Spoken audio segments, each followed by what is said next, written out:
Good morning साथीहरू। हजुर आज सबै सन्चै हुनुहुन्छ होला। म पनि सन्चै छु भन्दै म चाहिँ बिहान बिहानै कहाँ हिँडेको भन्दाखेरि गोठाला लागेको गाईहरू चाहिँ चरनमा लिएर जाँदैछु। यो चाहिँ हो हाम्रो गणेश मन्दिर हो।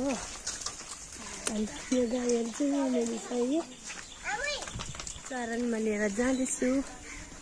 अस्तिहरू चाहिँ भ्याएकै थिइनँ नि त यताउति कुदाकुदीले गर्दाखेरि। र आज चाहिँ अब एकादशी पनि हो होइन।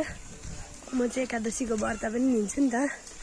अनि अब गाईको सेवा पनि गर्नु अरे। त्यही भएर म चाहिँ गाई लिएर जाँदैछु।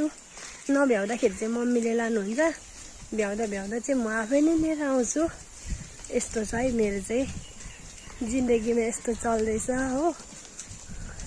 गाईहरू हेर्दा कति मजाको देख्छ पनि हेर्नुहोस्। र अहिले भने चाहिँ म आइपुगिसकेँ हाम्रो बगान।